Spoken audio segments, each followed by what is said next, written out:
Thank you all for coming today. My name is Yihui Quek. I used to be at the Free University of Berlin, and now I've moved to Harvard. And today I'll be talking about the sample complexity of removing quantum noise classically. So this talk is based on a work by my wonderful collaborators and me, who are Daniel Stilck, Franca, Sumeet, Khatri, Johannes, Jakob, Meyer, and Jens Eisert. So I'm going to introduce the problem setting. What is error mitigation? Well, error mitigation is kind of a near-term surrogate for full fault tolerance. And the idea is that full fault tolerance is something that can only be done if you have a huge quantum computer with a lot of ancilla qubits. So the question is if it's still possible to remove quantum noise with the limited resources that we currently have in the near term, namely shallow quantum circuits and that are affected by a lot of noise. What is error mitigation? That's kind of an attempt to formalize this goal.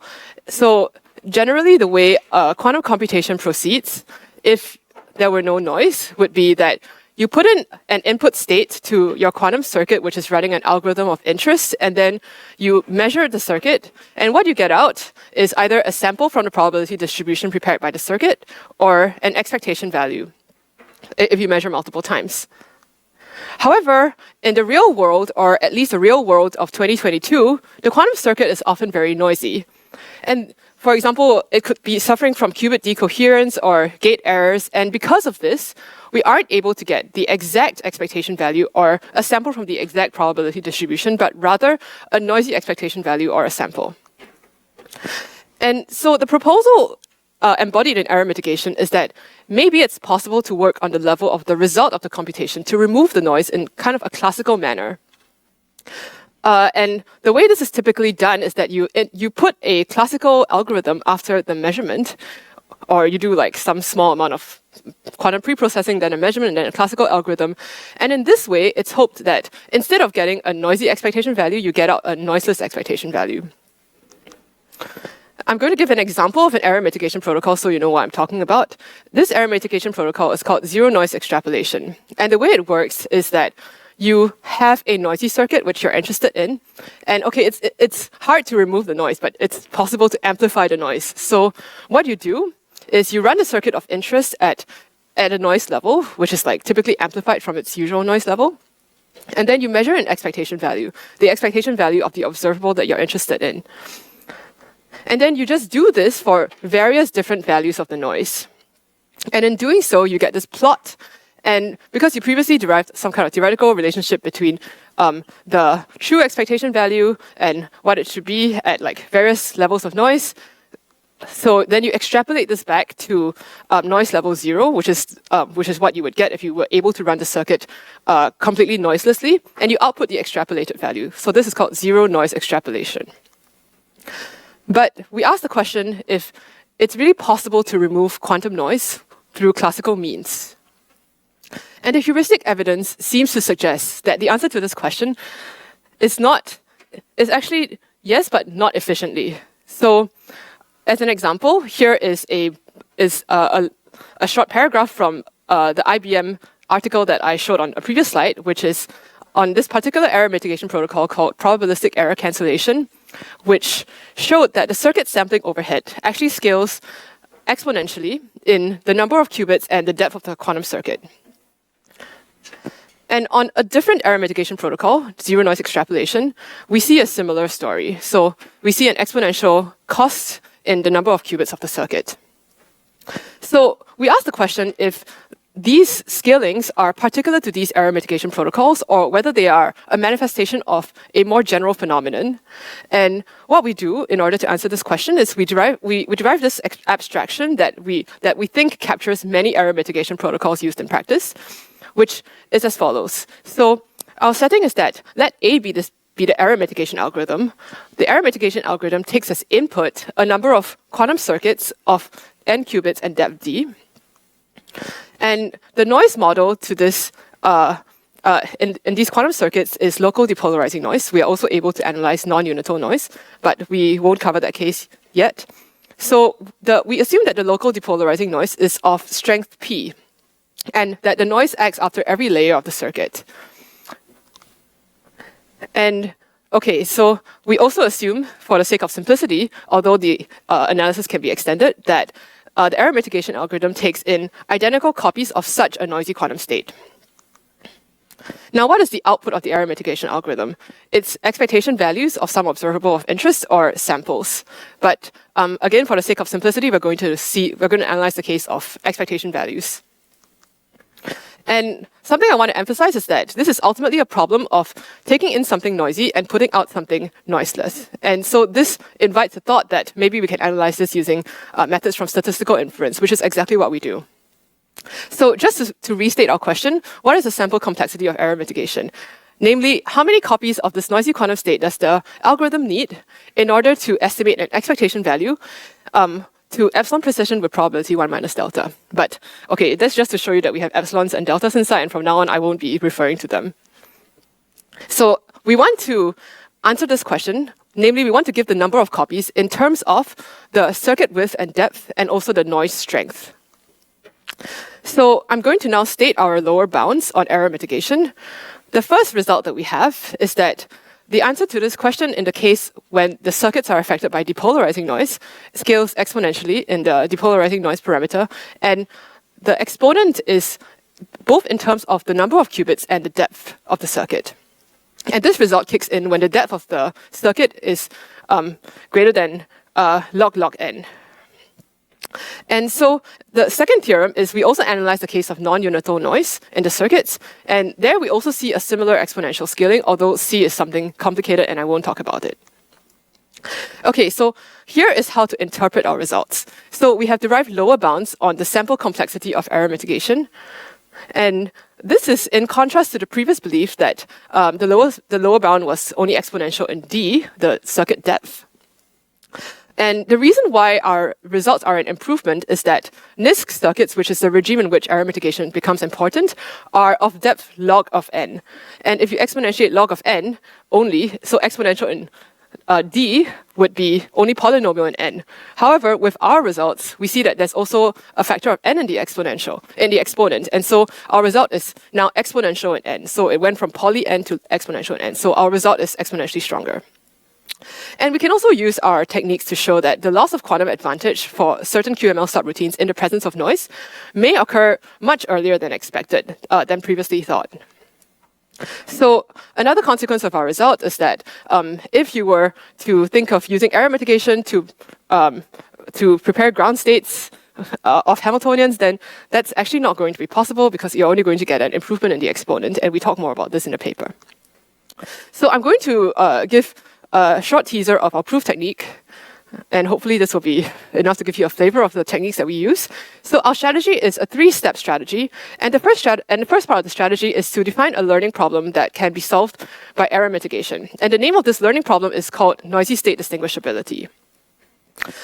We then get an expression to lower bound the sample complexity of this learning problem. And it turns out that the critical quantity to lower bound is this relative entropy between the output state of the noisy circuit and the maximally mixed state.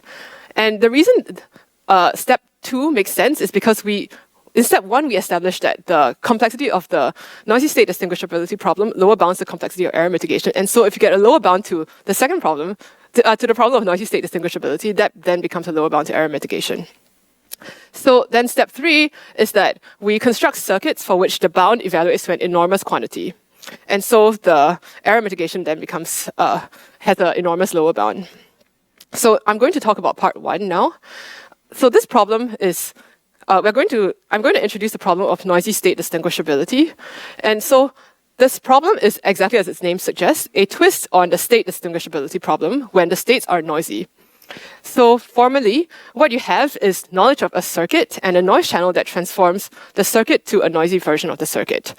And you're allowed to see m copies of a noisy state that has been like a state that was passed through the circuit. And the initial state is chosen from a known set of states. And your task is to output the label of the original state only by looking at these m copies of the noisy state. So you already see that this problem has the same flavor as error mitigation. Namely, you're supposed to output something noiseless from looking at noisy copies. So in part 1, we show that if you can error mitigate, you can distinguish certain noisy states. And so how does this work? Well, so you basically use an error mitigation algorithm inside an algorithm for noisy state distinguishability. So what is the input of this particular noisy state distinguishability problem? You have a state that is chosen from either a set of computational basis states or the maximally mixed state. Okay, and you pass this through a noisy circuit, and you are also given classical descriptions of what exactly the noise was and what the noiseless circuit was supposed to be. But the only thing you're allowed to interact with is noisy copies of the quantum circuit. Okay, so then inside this noisy state distinguishability solver, I put in an error mitigation algorithm, and we've constructed the error mitigation problem so that if you can error mitigate, it solves the noisy state distinguishability problem. How is that so? Well, error mitigation outputs an expectation value, a noiseless expectation value. And so this expectation value is going to be the trace of some Pauli Z matrix on the noiseless quantum state. And it turns out that for the particular choice of noisy state distinguishability problem, it is the case that this information is enough to completely disambiguate which state it was, because if the original state was the maximally mixed state, then this particular thing that was output by error mitigation is going to give you 0. On the other hand, if the initial state to the noisy state distinguishability problem was a computational basis state, then the error mitigation algorithm is going to output either plus or minus 1 on each observable. And this completely tells you what was the original input to the noisy state distinguishability problem. So based on the error mitigation output, you can always infer the input state to the noisy state distinguishability problem. So now I'm going to talk about how we lower bound the sample complexity of the noisy state distinguishability problem. So it turns out that this is actually an incarnation of multiple hypothesis testing, which is captured by Fano's lemma. So this is very related to, I guess it's not very related, it's kind of related to the Fano's lemma that some of you might know from information theory, which is that it tells you that if you want to distinguish n+1 possible probability distributions by taking only a single sample from it, then that is going to fail with a probability that is given by an average of the relative entropies between the first n probability distributions and the last one. So what we are going to choose as inputs to this problem are the output of the noisy state distinguisher on an input which is the noisy circuit run on a computational basis state. That's going to be the P case. And as Pn, we choose the output of the noisy state distinguisher on the input which is the maximally mixed state. And then the point is that if we can upper bound this relative entropy quantity by something that's exponential in d and n times the number of copies of the noisy state, then this yields the claim that the number of copies of the noisy state that you need in order to do noisy state distinguishability is inverse exponential in d and n. But of course, c is smaller than 1. So I just want to pause here to make a meta comment, which is that bounding the efficiency of your algorithm by comparing it to your algorithm run on the maximally mixed state is a technique that has been used many, many times. We saw it in, for instance, Bill Pfefferman's tutorial. But somewhat unusually, we are able to, so the distance measure that we use is this relative entropy, and somewhat unusually, our bound on this relative entropy quantity is exponential in both n and d, whereas previous bounds in related settings have been exponential in only d. So in the next part, I'm going to tell you exactly how we achieve this dependence. And that is part 3, where I talk about how we construct the noisy circuit so that this bound is enormous. So we actually rely on a construction by Klee, Leung, Liu, and Wang in 2016, which shows you how to make a Clifford circuit that achieves an exact 2 design at a very short depth, namely depth log n squared. So what is a 2 design? A 2 design is an ensemble of circuits that looks Haar random to very simple observables, but it's not exactly Haar random. So the first intuition is that why does this... so I'm going to give an intuition for why this ensemble suffices. And it turns out it's because it actually suffices to make the purity small. The purity of the circuit's output state small. And why do these circuits make the purity small? Well, okay, I'm going to give a 2-line summary of something that takes maybe 10 pages in our paper to elaborate on. Well, so it turns out that random quantum circuits, and remember these circuits are 2 designs, are circuits that shift something that I'm going to hand-wavingly call the purity contribution to higher weight polys. And we assume that these circuits are affected by depolarizing noise, but depolarizing noise is exactly a kind of noise that acts exponentially in poly weight. So by iterating the construction of the random circuits that we use, that's going to just like set the stage for depolarizing noise to like make the purity decay very fast to exponential in n, which is its smallest possible value. Okay, so I'm going to now talk about some frequently asked questions. The first frequently asked question is, why doesn't your analysis also kill error correction? Because we know that error correction works, at least theoretically. Well, the answer is that because we don't allow for intermediate measurements and adaptive processing in our noisy circuits, rather the whole point of error mitigation is that you don't need this kind of stuff.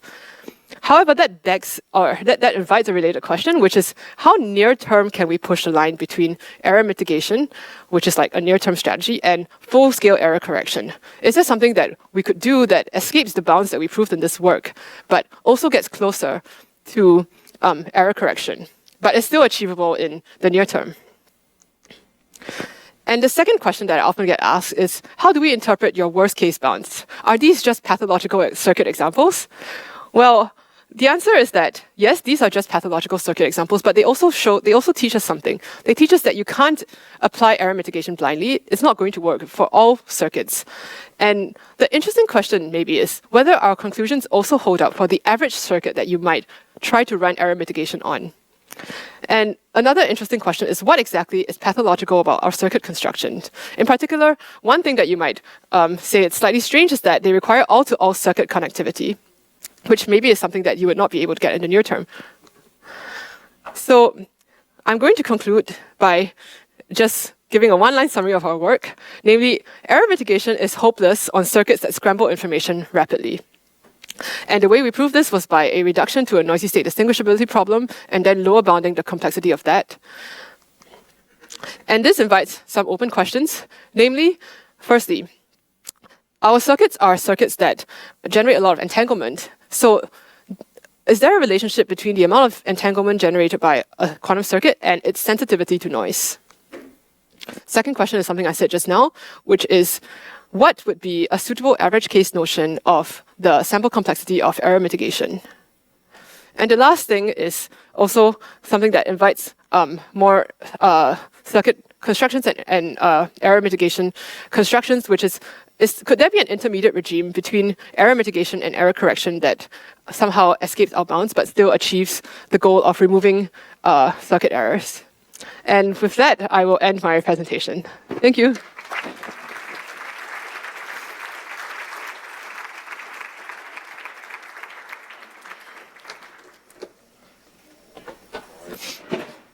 Thank you very much for this very nice talk and clear talk.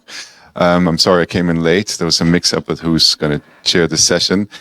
Do we have some less frequently asked questions from the audience now that we had the frequently asked ones already?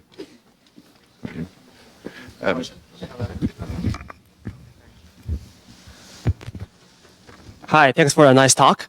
My question is related to the frequently asked questions. Yes. But so you mentioned about the difference in the error correction, then it doesn't apply because you do not assume to make a measurement and adaptive operations.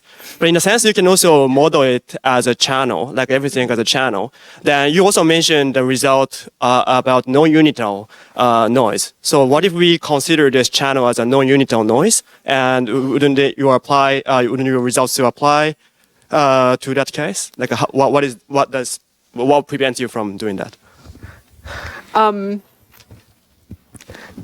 Okay, so I think our non-unital noise construction still doesn't take into account adaptive measurements. I think that would be the thing that still. So do you have a specific like class of non-unital noise where your result apply? Do you have this structure? Yeah, I think the proof doesn't go through if you allow for adaptivity. Okay, before we go to the next question, let me just emphasize that please don't leave during the questions, but only when the question session is over, so that we don't we can hear you better. Okay, so next question.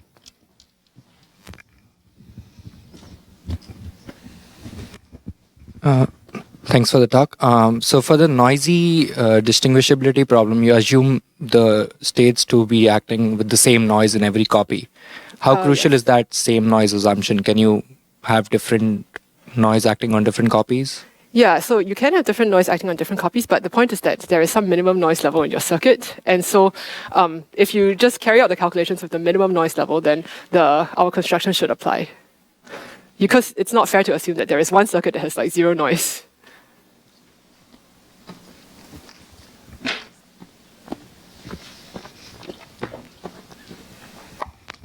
Hi, thanks for the talk. You had us the random circuit that you created. You said it generates an exact T design after some time, and it's kind of dependent on the all-to-all connectivity.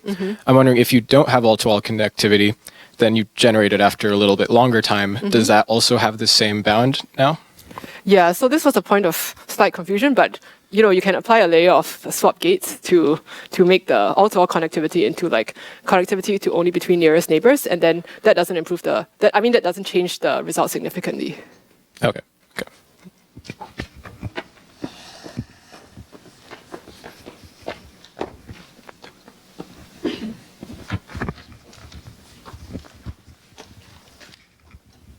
Yeah, I just had a question about the proof. So you I don't know if it was important, but you said the state was the same was always the same output state. Yeah. I guess some error mitigation strategies actually run different circuits and combine them. So Yes. can you comment on that in the proof? Yeah, so that's a great point. So our proof also goes through in the case when there are different kinds of circuits that you apply, and the reason the proof goes through is because we can consider the circuit of minimum depth that you have to apply, and then you would use that depth as the depth in our bounds, and everything goes through still because you would then apply a data processing inequality to the extra circuit layers after that.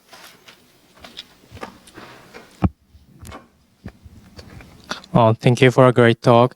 And my understanding about quantum error mitigation is that we allow inserting additional quantum operation among the noisy unitary gate. And I'm wondering that by inserting such unitary gates, whether we can somehow avoid that worst case and avoid that exponentially worst bound. So how do you think about such things? So I believe this is kind of related to the previous question. So as mentioned, I think our proof goes through quite straightforwardly if you apply the extra unitary gates after the noisy circuit. If you apply them inside the noisy circuits, then yeah, it's still an open question whether that escapes our bounds, I think.